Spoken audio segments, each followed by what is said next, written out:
While Johnny Robinson's remains rest in peace at the Grace Hill Cemetery, the details of his death are still coming to light.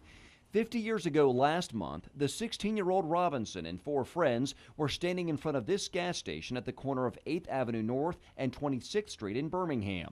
They were exchanging words with cars full of white teenagers. Doug McCall is the only one of those friends still alive today. All of a sudden something broke out. You know what I'm saying? We were walking, so I guess we said something too, you know. We're cussing back at them and all that stuff. But we had no idea, you know what I'm saying, there's gonna be no shooting. We found McCall's name by combing through a 1963 FBI report in the Birmingham Library archives. McCall told the FBI he was with Robinson moments before he died. That was 50 years ago. McCall has not spoken publicly about Robinson's death until now. Nobody never proved me, and I just left it alone. Multiple witnesses said they saw someone in Robinson's group throw a rock at some cars, prompting a police car to target the 5 teens. McCall remembers a police car following him, his brother Lorenzo, and Johnny Robinson to an alley off 26th Street. McCall said he broke off from the other 2 and ducked into this building before hearing multiple shotgun blasts. I said, I ain't know which one of them was shot, him or my brother. You know, I didn't know at the time right then. And so when I run in the motel, you understand, it was a motel there, you know, next to the service station there. And so I run in there and I told this lady and her, I guess that was, you know, I could have hide in there because they were trying to kill us, you know. And so they let me hide in there. This autopsy chart shows Johnny Robinson suffered multiple shotgun buckshot wounds to his back. He died at the scene. Records state that Birmingham police veteran Jack Parker pulled the trigger. To find out more about Officer Jack Parker and the other 3 officers in the car with him, we contacted the Birmingham Police Department. We requested any records from the internal investigation into Johnny Robinson's death. A spokesperson told us it is their policy not to release information from internal investigations. So we kept digging and found the information from a different source. Back in 2007, Johnny Robinson's brother Leon and sister Diane Robinson Samuels were seeking answers of their own. So they filed a Freedom of Information Act request with the Department of Justice. After 2 years of back and forth with the DOJ, they received the FBI's complete file on Johnny Robinson's death. You didn't give up? No, we didn't give up, no. And why didn't you give up? Because we wanted to know the truth. We wanted to know what actually happened to our brother. The file included statements made to Birmingham Police Internal Affairs by the 3 officers in the car with Jack Parker.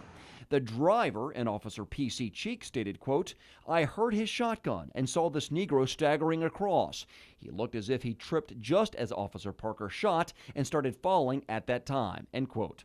When asked how many shots Officer Parker fired, Cheek replied, quote, "If I remember correctly, only 2 shots were fired," end quote. Officer J.E. Chadwick, who was sitting in the front passenger seat, told investigators, quote, "Just as we got to the alley, the sidewalk was very rough. We hit a bump and the gun went off. I did not actually see who shot," end quote. Finally, Officer W.D. Haney, who was sitting in the back seat with Officer Jack Parker, remembered, quote, "Mr. Parker had the gun out of the window. Just as he fired, I saw the Negro stumble," end quote.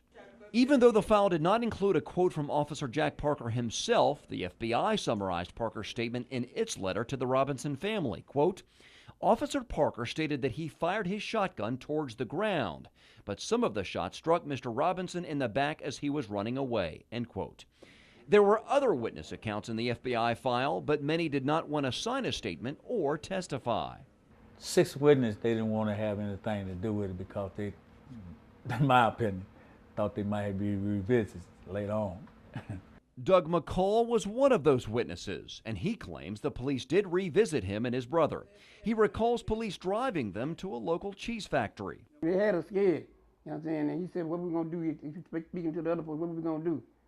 Let's get rid of them. And so they shot up against the wall. When they shot, hit the bullet hit the wall. We hollered, we thought they had shot us. I was looking for blood. Now, whoa, okay, you gotta, wait a minute. They put you guys up against the wall? Yeah.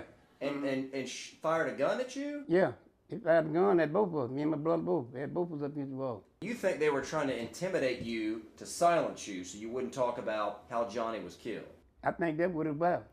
Evidence in Johnny Robinson's death was presented to both the Jefferson County and federal grand juries. Neither would indict Officer Jack Parker, who was never charged in the case. Parker resigned from the Birmingham Police Department 10 years after the shooting. He died from lung cancer in 1977. He was 62. I know Officer Parker is dead and there won't be no justice, but I still would like the world to know what went down. Doug McCall hopes breaking 50 years of silence will help history remember what happened to his friend on a day many will never forget. I'm glad all of it come to the light now, you know what I'm saying? I'm glad you found out about most of it, you know what I'm saying? Doug's brother Lorenza, who was the only witness with Johnny Robinson in the alley when Robinson was shot, died in 1989. The FBI reopened the Johnny Robinson case in 2008. After reviewing all the evidence, it informed the Robinson family they were closing their investigation because the person responsible, Officer Jack Parker, was deceased. Remember, if you have something for me to dig into, email me at jpapke@wvtm.com. John Papke, Alabama's 13, investigates.